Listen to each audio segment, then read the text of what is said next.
ప్రేమస్వరూపుడవును మహాకృపా కనికర సంపన్నుడవై ఉన్న మా దేవ, కాలములు సమయములు మీ వశములో ఉంచుకొని ఈ యుగమునకు కర్తవై ఉండి ఈ యుగములోని సమస్త కార్యములు నీ యొక్క సంకల్పనానుసారముగా కొనసాగిస్తూ ఉన్న దేవా, మీకు స్తుతులు స్తోత్రములు చెల్లిస్తూ ఉన్నాం. మిమ్మల్ని బట్టి మేము జీవిస్తూ ఉన్నాం, మసులుతూ ఉన్నాం, ఊపిరి పీలుస్తూ ఉన్నాం. ఏమై ఉన్నామో అది అయి ఉన్నాము స్వామి.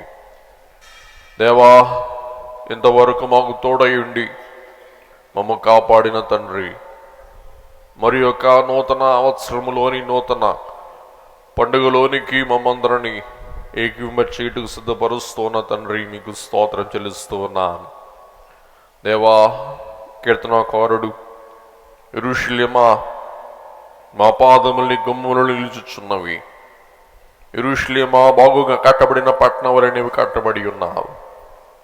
ఇశ్రాయేలులకు నీ వెంబడిన శాసనమును బట్టి యెహోవా నామమునకు ఆస్తులు చెల్లించుటకై వారి గోత్రములు యెహోవా గోత్రములు అక్కడికి ఎక్కి వెలున సెలవిచ్చి ఉన్నట్లు దైవజనుడు మా గోత్రకర్త అయి ఉండగా బయలు మిషన్ గోత్రములన్నీ ఏకీభవించి స్తోత్రము చెయ్యు ఘనమైన వేడుకను మరొకసారి మా ముందు నిలిపిన దేవా, మీకు స్తుతులు చెల్లిస్తూ ఉన్నాం. ప్రభువా, యెరూషలేము యొక్క క్షేమము కొరకు ప్రార్థన చేయుడి. యెరూషలేమా, నిన్ను ప్రేమించువారు వర్ధిల్లుదురని సెలవిచ్చి ఉన్నట్లు మేమందరం యెరూషలేమును బయలు మిషన్ ముఖ్య కేంద్రములో ఏకీభవించి దేవా, జరగబోవు కార్యము క్షేమము కొరకు మేము ప్రార్థిస్తూ ఉన్నాం. మా సర్వాంశ ప్రార్థనలు అంగీకరించి ఒక గొప్ప సంభ్రమం మా బ్రతుకులలో మరొక పర్యాయం మాకు అనుగ్రహింపచేయమని ప్రార్థిస్తూ మీ వాక్యము ద్వారా మా బ్రతికించి మమ్మ క్షేమముతో సంతోషముతో ఉత్సాహ సంభ్రమముతో అలంకరించి నడవలసిన మార్గం తేటగా చూపించి అటుని చిత్తానుసారమైన మార్గం నడవగల భాగ్యం ఇమ్మని యేసయ్య అతి పరిశుద్ధ నామమున వినయముతో వేడుకొని ప్రార్థిస్తూ ఉన్నాం మా పరమ తండ్రి. దివ్యదేవుని ప్రభు యొక్క నిండైన ఆశీర్వాద దీవెనలు సమృద్ధిగా మనందరకు తోడైండును గాక. ఆమేన్. మరణాత. ప్రభునందు ప్రియ దేవుని బిడ్డలారా, మహోత్సవముల ద్వారా మనకు కలిగే విశేషముగా మనకు దాపరించి ఒక గొప్ప ధన్యత ఏమనగా అతిథి సత్కారములు లేక ఆతిథ్యము. ఆతిథ్యం అంటే ఏంటి? ఆతిథ్యము గురించి దేవుని వాక్యం ఏమి సెలవిస్తూ ఉంది? ఆతిథ్యం ఎవరికి జరిగించాలి? ఆతిథ్యం ఎవరికి జరిగించకూడదు? ఆతిథ్యం బట్టి కలిగే ఆధిక్యత, ఆశీర్వాదం మనం దేవుని వాక్యంలో నుండి పరీక్షించి ధ్యానం చేద్దాం. పూర్వకాలములో ఈ ఆతిథ్యం అనేది చాలా ప్రబలముగా ఉండేది. మానవునిలో స్వార్థం దినదినం విస్తరిస్తూ ఉన్న కొలది ఈ ఆతిథ్యమును సద్గుణం మానవ మనుగడలో క్రమక్రమముగా క్షీణించుట మనం గమనింపగలుగుతూ ఉన్నాం. ఇది విచారకరమైన పరిణామం. అయినను దేవుని బిడ్డలుగా దేవుడే మనకు ఆతిథ్యం, మరొకడి ఆతిథ్యము చెయ్య మానకుడి అని సెలవిస్తూ ఉన్నారు. కాబట్టి మనకున్న స్థితిగతులు బట్టి, మనకున్న అవకాశములు బట్టి మనం ఏ రీతిగా ఆతిథ్యం చేయగలం అనే ఒక అవకాశం కొరకు మనం కాంక్షించి అటు ఆతిథ్యం కొరకు మనల్ని మనసిద్ధం చేసుకుందాం. ఆతిథ్యం అనే తెలుగు పదం యొక్క ఆవిర్భావం మనం చూస్తే అతి ధేయం. అతి ధేయం. అతిధేయం అనగా అన్న పానాద్యాతి సత్కార. అన్నపానాద్యాతిథి సత్కార అనగా అన్నపానాదులనొసగి అతిథిని పూజించుట. అతిథి దేవోభవ అని మన సంస్కృతి తెలియచేస్తూ ఉంది. అన్న పానాదులను ప్రసాదించి అతిథిని పూజించుట, సత్కరించుట అనున్నది అతిధేయం. ఈ అతిథి అను మాటతో కూడిన మరి ఒక మాట ఏమనగా ఆగంతువు. ఆగంతువు అనగా పరదేశీ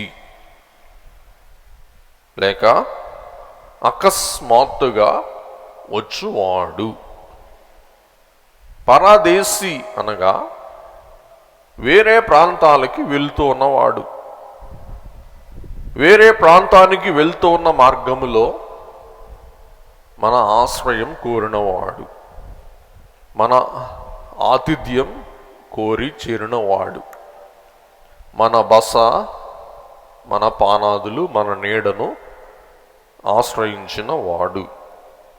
పరదేశీ అంటే వేరే దేశానికి వెళ్తున్న మార్గములో మనను పలకరించిన వాడు లేక మన నీడకు చేరిన వాడు.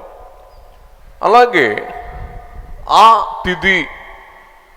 తిథి అనగా ఒక భావం తేదీ. మన చుట్టాలు తేదీ సమయం చెప్పి వస్తారు. ఈ అతిథులు తేదీ లేకుండా సమయం లేకుండా వారి సహాయం కొరకు మనలను ఆశ్రయిస్తూ ఉంటారు. అతిథి అనగా తేదీ చెప్పకుండా అమాంతంగా ఆకస్మికంగా మన ఇంటికి వచ్చేవాడు అతిథి. టైం చెప్పి అలాగే తన ప్రోగ్రాం చెప్పి పలానప్పుడు వస్తానని చెప్పేవాడు అతిథి కాదు. ఎవరు? చుట్టం, ఎరిగినవాడు లేక స్నేహితుడు లేక బంధువు. ఈ అతిథి అనువాడు అకస్మాత్తుగా వచ్చేవాడు అను భావమిస్తుంది అన్నమాట అండి.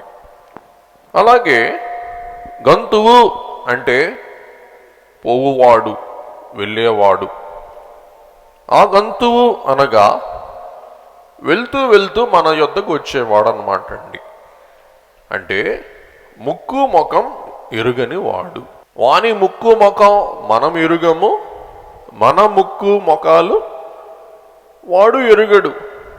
అంటే అపరిచితుడు. ఈ ఆతిథ్యం అనగా అన్న పాన అతిథి సత్కారములు చేయవలసిన ఎవరికి అంటే ముక్కు ముఖం ఎరిగి మన చుట్టాలకో, మన బంధువులకో, మన స్నేహితులకో కాదు, పరాయి వారికి. వారు ఎవరో, ఎక్కడి వారో తెలియని వారికి చేసే అన్న పానాది ఆతిథ్యమే ఇక్కడ పరిగణలో వస్తుందన్నమాట అండి. ప్రభు కూడా అది తెలియజేస్తూ ఉంటారు. మీ బంధువులకి, మీ తెలిసిన వారికి, మరల ప్రత్యుపకారం చెయ్య వారికి మీరు ఉపకారం చేస్తే మీకు దానివల్ల ఏం లాభం? చెల్లైపోతూ ఉంది. ఎవరైతే మీకు మారుగా తిరిగి మీరు చేసిన సహాయం బట్టి ప్రత్యుపకారం చేయలేరో, తిరిగి మీకు సహాయం చేయలేరో వారికి సహాయం మీరు చేస్తే నేను మీకు సహాయం చేస్తా. మేలు చేయగల వారికి మీరు సహాయం చేస్తే మీకేం మేలు? తిరిగి మేలు మీకు చేయలేని వారికి మీరు మేలు చేస్తే పైనుండ నేను మీకు మేలు చేస్తానని ప్రభు సెలవిస్తున్నాడు, దేవుడు సెలవిస్తూ ఉన్నారు. ఒక అద్భుతమైన ఆతిథ్యం మన వాక్యంలో చూస్తాం. ఆదికాండం 24:32 మనం ఏలియాజరును చూస్తూ ఉన్నాం. ఏలియాజరు బాటసారి, ఏలియాజరు అబ్రహాము యొక్క ఇంటి సూపర్వైజరు. తన యజమాని యొక్క కొడుకై ఉన్న ఇస్సాకుకు వధువును వెతుకులాడుతూ సిరియా దేశానికి లేక హారానికి వచ్చాడు. ఈ హారానులో మరి అమ్మాయి కోసం వెతుకుతూ వచ్చి బావి దగ్గర కూర్చుంటాడు. రెబెకా ఏలియాజరుకి ఒంటెలకు నీళ్లు పోస్తుంది. నువ్వెవరు అమ్మా అంటే పలానా అమ్మాయినని చెప్తుంది. మీ ఇంటికి రావచ్చామా అంటాడు. ఎవరు? ఏలియాజరు. రెబెకా పడుసు అమ్మాయి. ఆయన ఎవరో తెలియదు, ఆయన ఎక్కడోడో తెలియదు. నేను పలానా అని చెప్పాడు తప్ప ఆయన గురించిన ఏ గుర్తు ఏ ఆనవాలు రెబెకాకు తెలియదు. అమ్మా మీ ఇంటికి రావచ్చా అమ్మా అంటే రెబెకా ఏమంటది? మా నాన్నడికి చెప్తాను అన్నదో.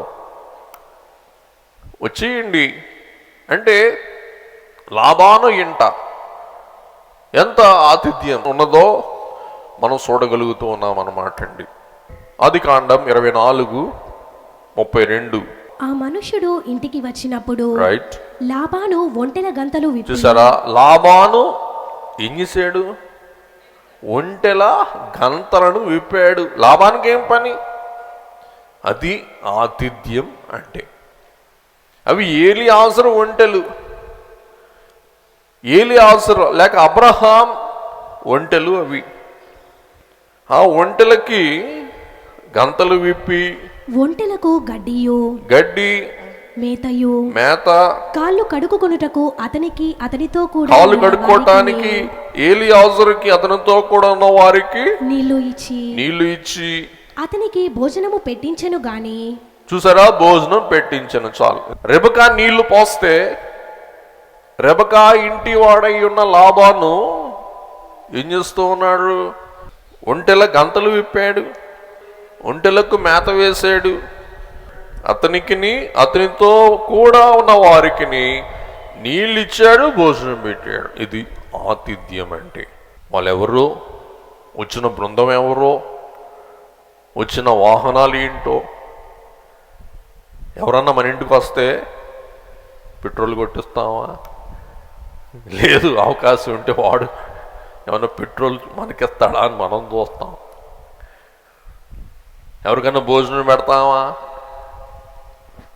ఇది ఆ కాలమందున్న ఆతిథ్యం. ముందుకు వెళ్దాం. నిర్గమకాండం 2వ అధ్యాయం 20వ వచనం. ఇక్కడ మోషేకు మిద్యాను యాజకుడైన యిత్రో ఇంత కలిగిన ఆతిథ్యం, దొరికిన ఆశ్రయం, ఆహారం. అతడు తన కుమార్తెలతో అతడెక్కడా? ఒకసారి 18 నుంచి చూద్దాం, కాంటెక్స్ట్ కూడా చూద్దాం. 18. వారు తమ తండ్రి అయిన రఘుయేలు నొద్దకు వచ్చినప్పుడు అతడు నేడు మీరింత త్వరగా ఎట్లు వచ్చి తిరనెను. ఇక్కడ కూడా బావి యొద్ద ఇంకొక అమ్మాయి దొరుకుతుంది కాబట్టి రఘుయేలు అంటూ ఉన్నాడు, ఏమ్మా అప్పుడే వచ్చారు, అప్పుడే అట్లా చేరగలిగాడు అని అడుగుతూ ఉన్నప్పుడు అందుకు వారు ఏం చెప్తున్నారంటే, ఐగుప్తీయుడు ఒకడు. ఐగుప్తీయుడు ఎవడో, ముక్కు మొఖం తెలియని వాడు, ఎక్కడోడు ఐగుప్తు నుండి పారిపోయి వచ్చాడు. ఎవరండి? మోషే. చదువమ్మా. మంద కాపరుల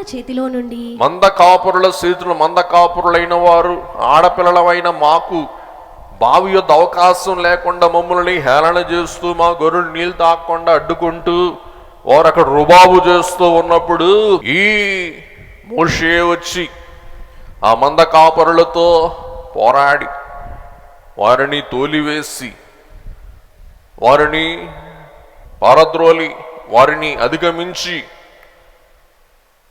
మాకు నీళ్లు పెట్టుకోవడానికి అవకాశం ఇచ్చాడు.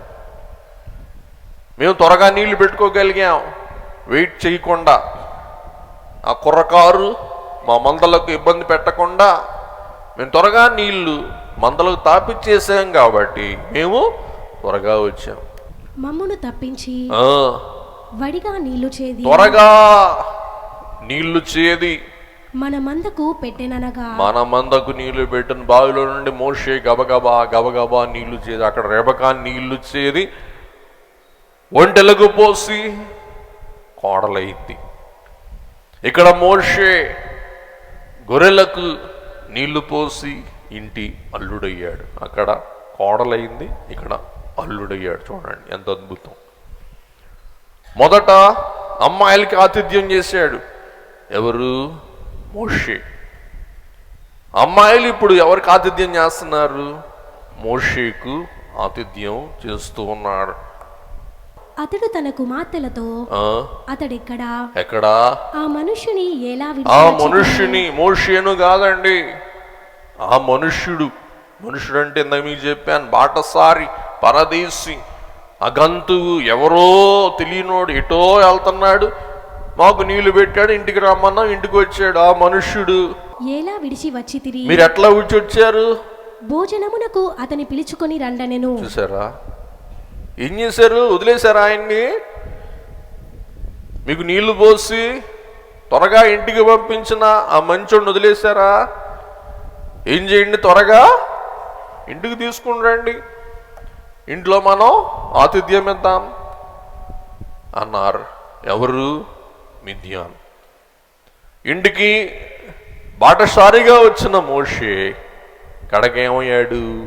ఇంటల్లుడయ్యాడు. ఇది ఆతిథ్యం బట్టి కలిగిన భాగ్యం, రెబకా కలిగిన భాగ్యం, మోషేకు కలిగిన భాగ్యం. మోషేకు ఆశ్రయం దొరికింది, మోషేకు దీవెన లభించినట్లు మనం చూస్తూ ఉన్నాం. తర్వాత దేవాతి దేవుడే తన మహత్తు, తన మహిమ, తన ఘనతను వివరిస్తూ ద్వితీయోపదేశకాండ గ్రంథం 10వ అధ్యాయం 18-19 వచనాలను తెలియజేస్తూ ఇశ్రాయేలు వారు ఎలాగుండాలి, ఎలా నడుచుకోవాలి, ఎలాగ ఆతిథ్యం ఇవ్వాలి అని సూచిస్తూ యెహోవా దేవుడే మోషే ద్వారా తెలియజేస్తున్న వర్తమానం ఏమనగా, ఆయన తల్లిదండ్రులు లేనివానికి విధవరాలికి న్యాయము తీర్చి పరదేశియందు దయయుంచి, ఆయన పరదేశియందు దయయుంచి అన్న వస్త్రములను అనుగ్రహించువాడు మీ దేవుడను అయ్యున్న నేను అనాథులను, విధవరాండ్రను చెరదీసి వారికి న్యాయము తీర్చి పరదేశియందు నేను దయ ఉంచి వారికి అన్న వస్త్రములను దయచేయు వాడను నేను. మీ తండ్రినైనా నేను అటువంటి వాడను కాబట్టి మీరు నా వంటి వారై ఉండి అనాథులకు ఆశ్రయం ఇవ్వండి, విధవరాండ్రకు న్యాయము తీర్చండి, పరదేశులకు అన్న వస్త్రములు ప్రసాదించండి. 19వ వచనం, మీరు ఐగుప్తు దేశములో పరదేశులై ఉంటిరి గనుక పరదేశిని జాలి తలచుడి, పరదేశి మీద జాలి కలిగి ఉండండి. ఒక విధంగా చెప్పాలంటే ఇది హిందూ దేశం. హిందూ దేశంలో ఉన్న మన విషయంలో దైవజనులు కూడా అన్నాడు, హిందువులు మంచివాడు, వారు అందరినీ ప్రేమించువారు, గౌరవించువారు. ఈవేళంటే ఈ అరాచక శక్తులు వచ్చినాయి, దైవజనుని కాలంలో అంతగా లేవు. ఈవేళ మతం పేరు మీద చాలా అల్లరులు, హింసలు జరుగుతూ ఉన్నాయి, చాలా విచారకరం. కానీ వాస్తవ హిందూ ధర్మం ఏమనగా అందరినీ ప్రేమించాలి, అందరినీ గౌరవించాలి, అందరినీ ఆదరించాలి. అందును బట్టే క్రైస్తవులంగా మనకు మన దేశంలో ఈవేళ ఈ గొప్ప స్వాతంత్ర్యం, కోటాలు పెట్టుకోవటానికి స్వేచ్ఛ, ఆ స్వేచ్ఛ మన ఎదురు నుండి తొలగిపోకుండా ప్రార్థన చేయవలసిన బాధ్యత మనపై విధిగా ఉందన్నమాట అండి. కాబట్టి మీరు ఒకప్పుడు ఐగుప్తులో పరదేశులుగా ఉన్నారు, కానీ మీ దేవుడు ఐగుప్తులో పరదేశులుగా ఉన్న మేము ఏం చేశారు? కాపాడి భద్రపరిచి బదిలపరిచాడు. అలాగే మనం కూడా క్రైస్తవులమై ఉండి మన మతమును స్వేచ్ఛగా పాటిస్తూ ఉన్న మనం ఈ దేశం వారి పట్ల, తోటి హైందవ సమాజం పట్ల మనం ఏం కలిగి ఉండాలి? ప్రేమ, గౌరవం, ఆప్యాయత, మర్యాద. అందుకే చూడండి, బైబిల్ మిషన్ అంటే ఎక్కువ నాన్ క్రిస్టియన్స్ ఉంటారు అని అంతటా పోకడ. ఎందుకు? మనం ఎవరినైనా ఏం చేస్తాం చెప్పండి? కలుపుకుంటాం, ఆదరిస్తాం, సేద తీరుస్తాం. అది చాలా గౌరవం, అది చాలా అవసరం అన్నమాట అండి. అదే మన మిషన్కి ఈవేళ కలిగిన ఒక గొప్ప ఆశీర్వాదకరమైన అంతస్తు. మన వారు చెప్తూ ఉంటారు, సోమవారం చూడండి రకరకాల మాలలు వేసుకున్న వాళ్ళు వస్తారండి. చూసి నేను ఆశ్చర్యపడి అడుగుతూ ఉంటా, ఏయ్యా తోటకే వచ్చాను లేకపోతే ప్లాట్లు చూసుకోవడానికి వచ్చానని అడుగుతా. లేదయ్యా, తోటకే వచ్చి ధ్యాన మందిరంలో ప్రార్థన చేసుకొని ఏం వేసుకొని మాల వేసుకొని రకరకాల రంగుల మారలు, అన్ని రంగుల మారలు తోటలో చూస్తాం. ఎంత విచారం! ఆ గుడిలోకి ఆ రంగు ఒక్కటే మాల వెళ్ళుద్ది, కానీ తోటకి అన్ని రంగుల మాలలు వస్తాయి. ఇది ఎంత విచిత్రం చూడండి. కాబట్టి అది దైవజనుడు మనకు నేర్పిన అంశం. ఎవరికైనా సరే మనం ఏం చేస్తాం? సాంబార్ పోస్తాం, చట్నీ వేస్తాం, పక్కన కూర్చోబెట్టుకుంటాం. చూసారా ఆతిథ్యం? అలాగే యెహోవా దేవునికి క్రోధం లేకపోతే కోపం కలిగించడం సమాజం మనకు కనబడుతూ ఉంది. ఎందుకు దేవునికి అంత కోపం ఈ సమాజం మీద? ఎందుకు దేవునికి అంత కక్ష ఆ సమాజం మీద? చూద్దాం. అమ్మోనీయులు, మోయాబీయులపై దేవుని కోపం. ఎందుకు కోపం? ద్వితీయోపదేశకాండ గ్రంథం 23, 3, 4, 5 చదువుకుందాం. అమ్మోనీయుడే గాని మోయాబీయుడే గాని యెహోవా సమాజములో చేరకూడదు. అంతే. వారిలో 10వ తరము వారైనను, వారిలో 10వ తరం వరకు ఎన్నడు యెహోవా సమాజములో చేరటానికి వీలు లేదంటారు దేవుడు. ఎందుకు? ఏలయనగా మీరు ఐగుప్తులో నుండి కానాను దేశానికి వెళ్తూ ఉండగా, మార్గములో ఉండగా వారు అన్నపానములు తీసుకొని, గమనించండి, మీ మార్గములో వారు పరదేశులైన మీకు ఆతిథ్యం ఇవ్వకపోగా మీ మీద పగబట్టి మిమ్మల్ని శపించడానికి పూనుకున్నారు. కాబట్టి వారిని మటుకు మీరు మీ దాపులోకి రానివ్వకండి.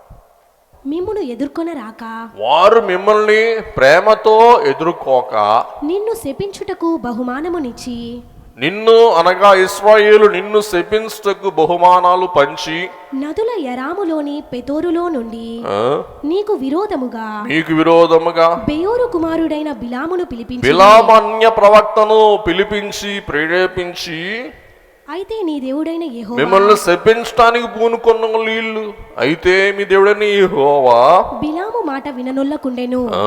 బిలాము మాట నేను వినలేదు. బిలాము శాప ప్రార్థన నేను వినలేదు. మీకు శాపం నేను తగలనివ్వాల.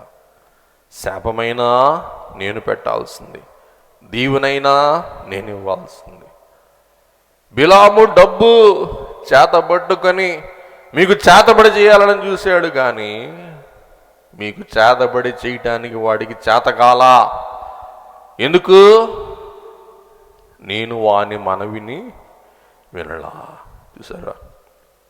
అందుకు దేవుడు దుష్టుల ప్రార్థన ఏం చేయడు? అంగీకరింపడు అని దేవుని వాక్యం సెలవిస్తుంది. కాబట్టి మనం భయపడతాం, వాడు ఏం చేతబడి చేస్తాడో, వాడు ఏం చేసాడో అని. దేవుడు అవకాశం ఇవ్వాలిగా, దేవుడు సంధి ఇవ్వాలిగా, దేవుడు సెలవు ఇవ్వాలిగా. దేవుని సెలవు లేకుండా ఇశ్రాయేలీయులైన వారికి ఏం కలగలేదు చెప్పండి? శాపము ప్రాప్తించలేదు. దేవుడు స్పష్టంగా అంటాడు, బిలాము మాట నేను విననొల్లకున్నా, నేను వినలేదు అంతే. నీ దేవుడైన యెహోవా నిన్ను ప్రేమించెను గనుక రైట్ నీ దేవుడైన యెహోవా నీ దేవుడని యెహోవా నీ నిమిత్తము ఆ శాపాన్ని ఆశీర్వాదముగా చేసెను. అద్భుతం. శాపం నీకు తగలనివ్వకపోగా శాపాన్ని నేనేం చేశాను? ఆశీర్వాదంగా మార్చాను. వాడిని శపించాను. మీకు ఆ శాపం ఏమైంది? ఆశీర్వాదంగా. అందుకే గారు అంటారు, నిన్నెవరైనను ఏమి అన్నను నేను ఊరుకొందునా, నన్నట్టే భావించుకొని నరులకు తీర్పు విధించనా, మనోవిచారము కూడదు నీకు, మహిమతలంపులే కావలిను.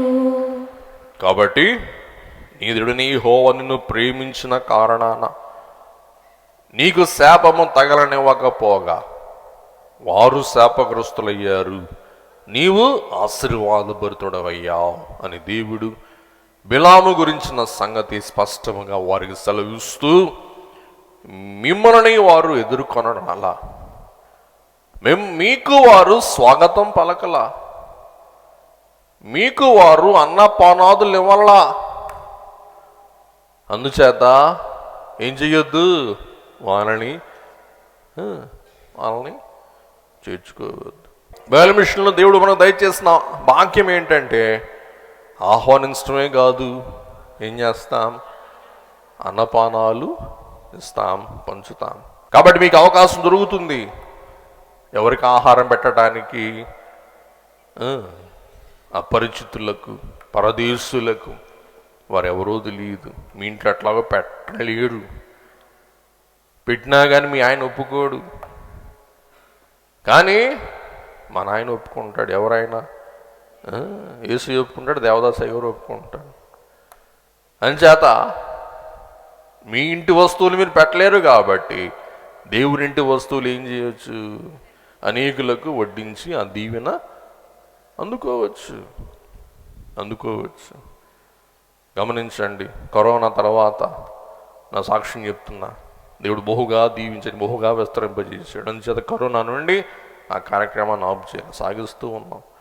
మీరు చూసే ఉంటారు, బేతల గృహం ముందు పరదేశులకు ఎవరెవరికో. కాబట్టి నా సాక్ష్యం, అప్పటి నుండి దేవుడు, కరోనా నుండి దేవుడు ఒక అనూహ్యమైన పరిణామం, ఒక అనూహ్యమైన ఆశీర్వాద స్థితి. ఎందుకు? పరదేశులకు మానక ఆతిథ్యం చేయుట. అలాగే దైవజనుని కాలం నుండి ఆ భాగ్యమే ఈవేళ దేవుడు అలా దీవిస్తున్నారన్నమాట అండి. అందుచేత మనం చేయలేం, దేవుని పక్షంగా మనం చేయగలం, చేద్దాం, ఆ దీవెన మనం అందుకుందాం. గమనించండి, మనోహ సంసోను తండ్రి, న్యాయాధిపతుల గ్రంథం 13వ అధ్యాయం 15వ వచనం. క్రిస్టోఫనీ, యేసు క్రీస్తు ప్రభువే మనోహ ఇంటికి, మనోహకు బహుమానంతో దిగి వస్తారు, దేవదూతగా దిగి వస్తారు. మనోహ ఉండయా, ఆహారం పెడతామయ్యా, మాంసం పెడతామయ్యా అంటే తీసుకోరు, అదృశ్యులైపోతారు. దేవుడు ఎవరంటే యేసు ప్రభు. దీన్ని ఏమన్నా క్రిస్టోఫనీ. క్రిస్టో అంటే క్రీస్తు, ఫనీ అంటే దర్శనం. 13-15 న్యాయాధిపతులు.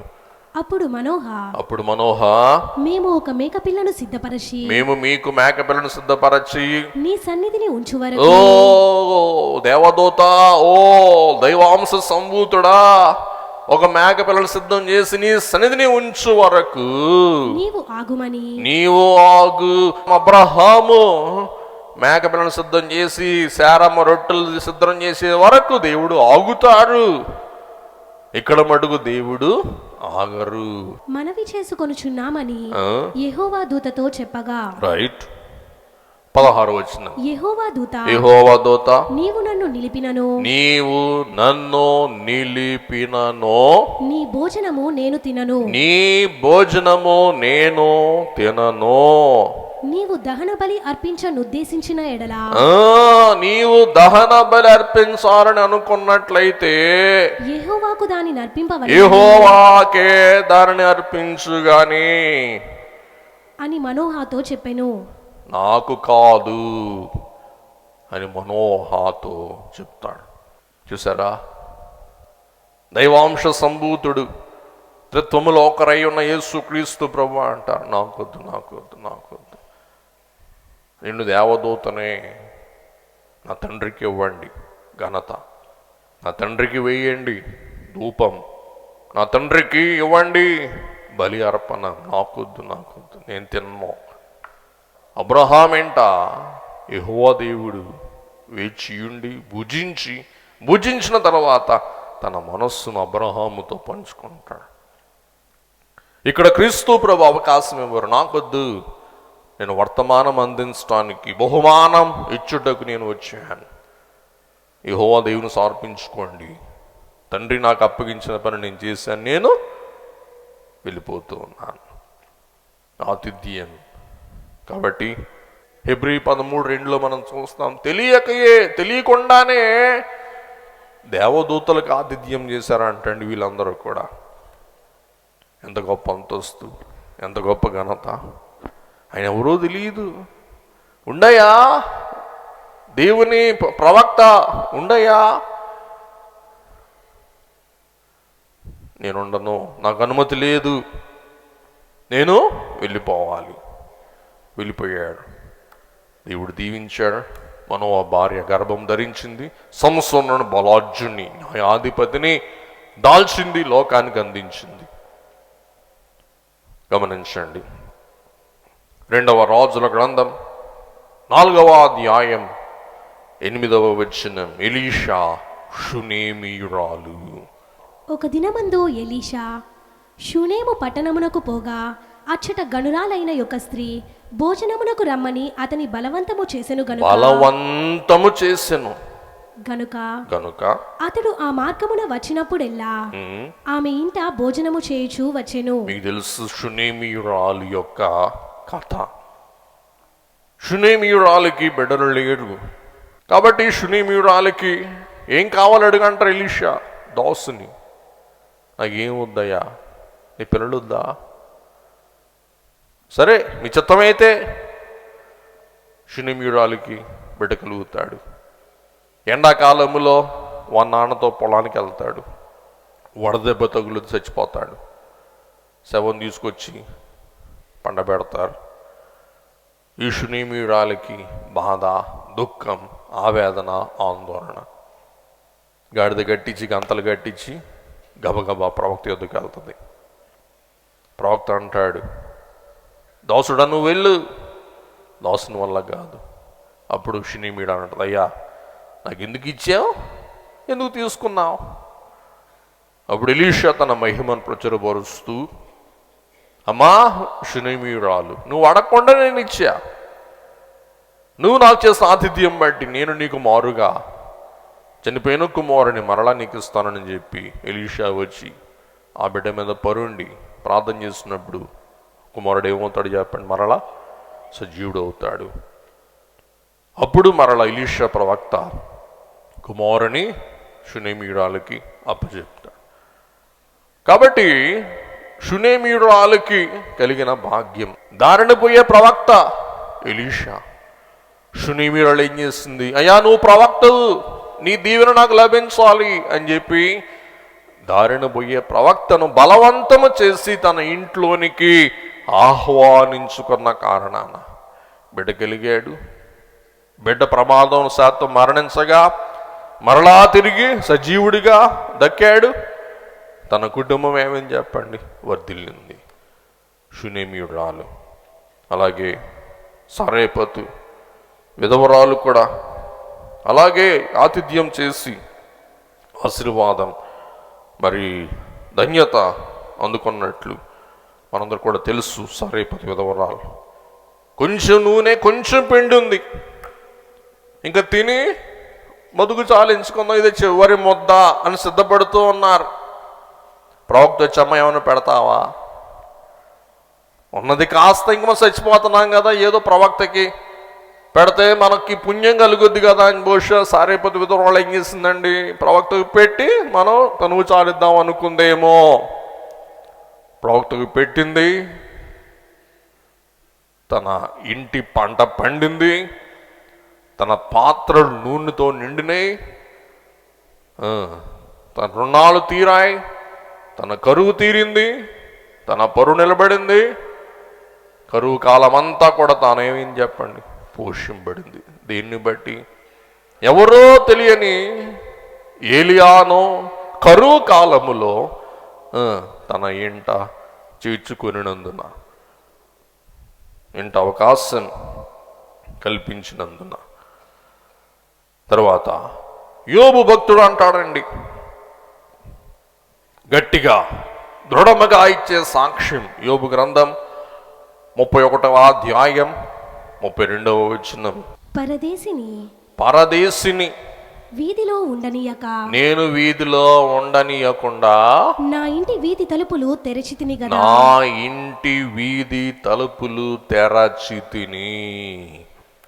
పరాయి వాణ్ణి అవ్వణ్ణి వీధిలో ఉండనివలా. పరాయవాడెవడు వీధిలో పండుకున్నా గాని నా వీధి తలుపు తెరసి వీధిలో ఉన్న వాడిని ఏం చేశాను, నా ఇంట్లోకి నేను పిలుచుకున్నాను కదా, నాకెందుకు ఇట్లా చేశారు అని యోబు మదన పడతాడనమాట అండి. అది యోబు నిజభక్తి, యోబు యొక్క సజ్జన భక్తి అని మనం చూస్తూ ఉన్నాం. అలాగే పాపాత్మురాలైన స్త్రీ, లూకా సువార్త 7వ అధ్యాయం 37 నుండి 38 వచనాలు. ఆ ఊరిలో ఉన్న పాపాత్మురాలైన యొక్క స్త్రీ యేసు పరిసయుని ఇంట భోజనమునకు కూర్చున్నాడని తెలుసుకొని యొక్క బుట్టిలో అత్తరు తీసుకొని వచ్చి వెనుక తట్టు ఆయన పాదముల యొద్ద నిలువబడి ఏడ్చుచు కన్నీళ్లతో ఆయన పాదములను తడిపి తన తల వెంట్రుకలతో తుడిచి ఆయన పాదములను ముద్దు పెట్టుకొని ఆ అత్తరు వాటికి పూసెను. 44 నుండి 46 వచనములు. ఆ స్త్రీ వైపు తిరిగి సీమోనుతో ఇట్లనెను, ఈ స్త్రీని చూచుచున్నావే, నేను నీ ఇంటిలోనికి రాగా నీవు నా పాదములకు నీళ్ళియలేదు, పాదాలకు నీళ్ళివ్వలేదు కానీ ఈమె తన కన్నీళ్లతో నా పాదములను తడిపి, కన్నీళ్లతో నా పాదములు తడిపి తన తల వెంట్రుకలతో తుడిచెను, తన తల వెంట్రుకలతో తుడిచెను. ఈమె ఎవరో నాకు తెలియదు, కానీ ఒక బోధకునిగా నన్ను గౌరవించి ఈ పాపాత్మురాలు నాకు ఈ కార్యము జరిగించినది. నీవు నన్ను ముద్దు పెట్టుకొనలేదు గాని నేను లోపలికి వచ్చినప్పటి నుండి ఈమె నా పాదములు ముద్దు పెట్టుకొనుట మానలేదు. నా పాదములు ముద్దు పెట్టుకొనుట మానలేదు. నీవు నూనెతో నా తల అంటలేదు గాని ఈమె నా పాదములకు అత్తరు పూసెను. గమనించండి, పాద సేవ, అతిథి సత్కార్యము, అతిథి మర్యాద. ధనవంతుడై ఉన్న సీమోనుతో ప్రభు అంటారు, అయ్యా నేను గురువుని, నేను బోధకుణ్ణి, నీ ఇంటికి నేను వచ్చాను, నువ్వు కాళ్ళు కడగలేదు కదా, కాళ్ళు కడుక్కోయని కనీసం నీళ్ళు ఇచ్చావా? ఏవలా? పాదాలు కడగడమే కాదు, పాదాలు కడిగిన తర్వాత తుడవాలి, తుడిసావా? తుడవలా. కనీసం బోధకుడుగా నేను వచ్చాను, ముద్దు పెట్టుకున్నావా? పెట్టుకోవాలా. కానీ ఈమె ఏం చేసిన పాదాలకి ముద్దు పెట్టుకుంటూనే ఉంది, ముద్దు పెట్టుకుంటూనే ఉంది. నువ్వు తువాలతో నా పాదాలు తొడవలా, కానీ ఈమె తల వెంట్రుకలతో పాదాలు తుడిసింది.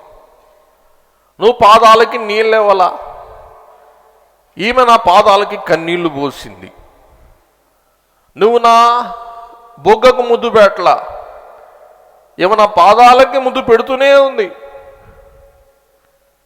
అసలు నీకు ఏమకి ఎక్కడ పొంతనా? నువ్వు చేసిన ఆతిథ్యానికి, నువ్వు ఏమో చేసిన ఆతిథ్యానికి ఎక్కడయ్యా పొంతనా? నువ్వు పిలిచిన భోజనం పెట్టిన మాత్రం నువ్వుగా నీతిమంతుడివి. నాకు అతిథి సత్కార్యము చేసిన ఈమె పుణ్యాత్మురాలు అని ప్రభు ఎక్కడికక్కడ ఆమెను మెచ్చుకొని ఆమె సలిపిన ఆతిథ్యం బట్టి ఆమె విస్తార పాపాలని ప్రభు ఏం చేస్తారండి? క్షమించి వేస్తారు. చూసారా? అంటే దేవుని మీద ప్రేమ గల వారు ఏం చేస్తారండి? ఆతిథ్యం చేస్తారు.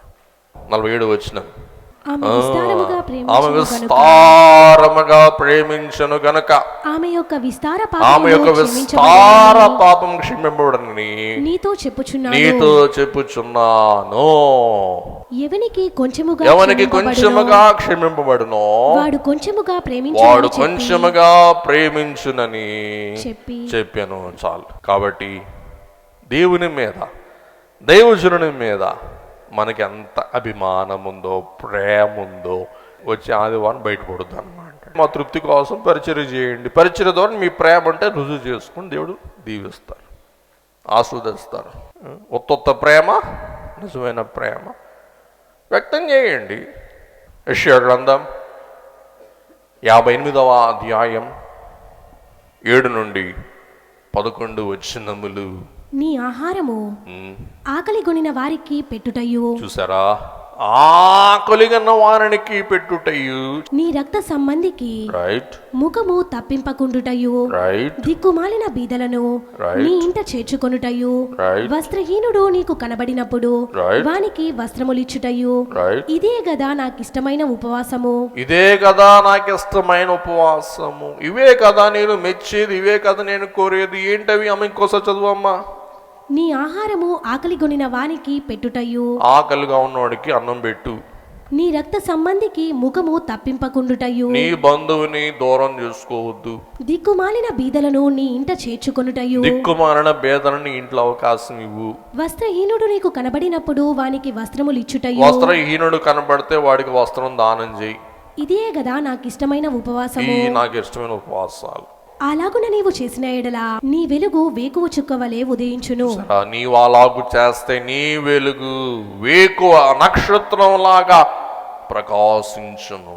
నీవు ప్రకాశిస్తావు, ప్రకాశిస్తూ ఉంటావు. స్వస్థత నీకు శీఘ్రముగా లభించును. స్వస్థత నీకు శీఘ్రముగా లభించును. నీ నీతి నీ ముందర నడుచును. సరే, ఎంత అదృష్టం, ఎంత భాగ్యం. నీ మంచి కార్యాలు నీ ముందు నడిచి నీకు మార్గం సరళం చేస్తాయి. నీ నీతి నీకు ముందు నడుస్తుంది.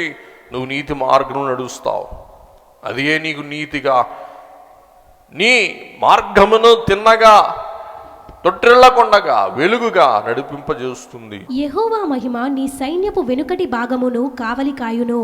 రైట్ అప్పుడు నీవు పిలువగా యెహోవా ఉత్తరమిచ్చును. రైట్ నీవు మొర్ర పెట్టగా ఆయన నేనున్నానను. ఇతరులను బాధించుటయు, రైట్ వ్రేలు పెట్టి చూపి తిరస్కరించుటయు, చూసారా ఎంత విచారం? వేలు పెట్టి చూపి తిరస్కరించుటయు, చెడ్డ దానిని బట్టి మాటలాడుటయు రైట్ నీవు మాని ఆశించిన దానిని ఆకలి గొనిన వానికిచ్చి శ్రమ పడిన వానిని తృప్తిపరిచిన ఎడల చీకటిలో నీ వెలుగు ప్రకాశించును. చీకట్లో నీ వెలుగు ప్రకాశించును. అంధకారము నీకు మధ్యాహ్నము వలె ఉండును. అంధకారము నీకు మధ్యాహ్నం వలె ఉండును. యెహోవా నిన్ను నిత్యము నడిపించును. యెహోవా నిత్యము నిన్ను నడిపించును. క్షామకాలమున ఆయన నిన్ను తృప్తిపరచి క్షామకాలమున నిన్ను తృప్తిపరచి నీ ఎముకలను బలపరచును. నీ ఎముకలను బలపరచును. నీవు నీరు కట్టిన తోటవలెను, అద్భుతం, నీరు పోసిన తోట వలె ఎప్పుడునూ ఉబుకుచుండు ఎప్పుడు ఓటతో ప్రవహించుచు ఉండు. నీటి ఊటవలెను ఉండెదవు. నీటి బావి వలె ఉంటావు. చూసారా? ఆకలి ఉన్నవానికి అన్నం, రక్త సంబంధికి పుణ్యం, అలాగే వస్త్రం లేని వానికి వస్త్రధారణ. ఇవే కదా నేను అడిగింది, కోరింది. ఇవి చేసి అప్పుడు నువ్వు ప్రార్థన చేయి. ఇవి చేయకుండా ప్రార్థన చేస్తా నాకెందుకు నీ వ్యర్థ ప్రార్థన? ఇవి చేసి ప్రయత్నించి ప్రార్థన చేయి. అప్పుడు నేను నీకు ఈ దీవెనలు సంప్రాప్తింపచేయుదును అంటారండి దేవాతి దేవుడు. తర్వాత మత్తయి సువార్త 25:31 నుండి 46 వరకు చూస్తే అక్కడ ప్రభువే అంటారు. కుడివైపున ఎడమవైపున ఉన్న వారితో ప్రభు మాట్లాడతారు. మనం కుడివైపు ఉన్న వారమా, ఎడమవైపున ఉన్న వారమా? కుడివైపున వారు ఈ సత్కార్యములు చేస్తూ ఉన్నామా? ఎడమవైపున ఉన్న మేకల గుంపులో చేరి మనం దుష్కార్యములు చేస్తూ ఉన్నామా? ఈ సమయమందు మనం ఒక్కసారి పరిశీలన చేసుకుందాం వాక్యాధారముగా. మరి ఒక వాక్యం లూకా సువార్త 14:12 నుండి 14 ప్రభు తెలియచేస్తున్న మాట ఇది.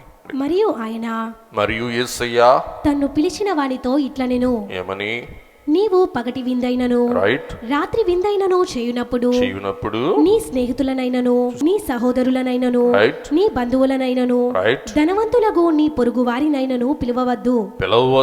ఎందుకు? వాళ్ళు చదివింపులు ఎత్తారు, వాళ్ళు బహుమానాలు ఎత్తారు, వాళ్ళు కొండలు, బిందెలు, తపేలాలు, గడియారాలు, బట్టలు, చెక్కులు, ఈ కాలంలో ఫోన్ పేలు. వారు ఒకవేళ నిన్ను మరలా పిలుతురు గనుక నీకు ప్రత్యుపకారము కలుగును. మన లెక్కలన్నీ ఏం చెప్పండి? ABCD 1 2 3 4 5 6. అదే వద్దు అంటారు దేవుడు. ఎందుకు? లెక్కలు ఎందుకు? తోకాలు ఎందుకు? బ్యాలెన్స్ షీట్లు ఎందుకు? అయితే నీవు విందు చేయునప్పుడు బీదలను, అంగహీనులను, కుంటి వాండ్రను, గ్రుడ్డి వాండ్రను పిలువుము. నీకు ప్రత్యుపకారము చేయుటకు వారికేమీ లేదు గనుక నీవు ధన్యుడవగుదువు. చూసారా? నీవు ధన్యుడవు, దరిద్రులకు చేయువాడవు, నీవు ధన్యుడవు. నీతిమంతుల పునరుత్థానమందు నీవు ప్రత్యుపకారము పొందుదువని చెప్పెను. సరా, ఇక్కడ నీకు బహుమానం లభించకపోయినా తప్పకుండా పరలోకములో నీ బహుమానము అత్యధికమగును. రోమపత్రిక 12:13. పరిశుద్ధుల అవసరములలో పాలు పొందుచు శ్రద్ధగా ఆతిథ్యము ఇచ్చుచుండుడి. గమనించండి, శ్రద్ధగా ఆతిథ్యం ఇచ్చుచుండుడి. గలతీ పత్రిక 6వ అధ్యాయం 10వ వచనం. కాబట్టి మనకు సమయము దొరికినంత కాలం, దొరికినంత సేపు అందరి ఎడలను విశేషముగా విశ్వాస గృహమునకు సమాజము ఎడలను మేలు చేయుదము. విశేషముగా విశ్వాస సమాజమునకు మేలు చేయుదము. మేలు చేద్దాం. మంచి అవకాశం. మళ్ళీ అవకాశం పోతే మళ్ళీ ఇప్పుడు వచ్చుద్ది. కాబట్టి అవకాశం ఉన్నప్పుడల్లా, ఈ మహాసభ అయితే మళ్ళీ అవకాశం దొరుకుతుందా? పిలిచిన ఎవరు రారు, పెడతానన్నా కానీ పోమ్మ తింటానులే పోమ్మ అంటారు. అందుచేత అరుదుగా వచ్చే అవకాశాన్ని ఏం చేద్దాం? మనం దార విడుచుకోకుండా సద్వినియోగం చేసుకున్నాం. అలా చేస్తే దేవుడు ఏం చేస్తాడు? నీ వెలుగును ప్రకాశింపజేస్తారు. అది మన బైబిల్ మిషన్ యొక్క భాగ్యం, ఆధిక్యత. హెబ్రీ 13:2. ఆతిథ్యము చేయ మరువక్కుడి, దాని వలన కొందరు ఎరుగకయే దేవదూతలకు ఆతిథ్యము చేసి. 1 పేతురు 4:9. సనుగు కొనకుండా ఒకనికి ఒకడు ఆతిథ్యము చేయుడి. అలాగే 3వ యోహాను పత్రికలో 5-6 వచనాలలో యోహాను భక్తుడు గనునికి సెలవిస్తూ 5-6 వచనాలు ఇలా తెలియజేస్తూ ఉంటారు. ప్రియుడా, వారు పరదేశులైనను సహోదరులుగా ఉన్న వారికి నీవు చేసినంత విశ్వాసికి తగినట్టుగా చేయుచున్నావు. పరదేశులకు నీవు చేసేది నీ సొంత వారికి చేసినట్లు నువ్వు పరదేశులు చేస్తున్నావు. ఎంత మంచివాడివి నువ్వు! నీ సొంత వాళ్ళకి ఎట్లా చేస్తున్నావో ఆ సొంత వాళ్ళకి చేసినట్లుగా నువ్వు పరాయ వారికి ఆతిథ్యం ఇస్తూ ఉన్నావు. నువ్వు ఎంత గనుడు! వారు నీ ప్రేమను గూర్చి సంఘము ఎదుట సాక్ష్యమిచ్చిరి. వారు అన్యజనుల వలన ఏమియో తీసుకొనక ఆయన నామము నిమిత్తము బయలుదేరిరి గనుక దేవునికి తగినట్టుగా నీవు వారిని సాగనంపిన ఎడల నీకు యుక్తముగా ఉండును. తర్వాత కొన్ని రిఫరెన్స్ చదివేస్తానండి.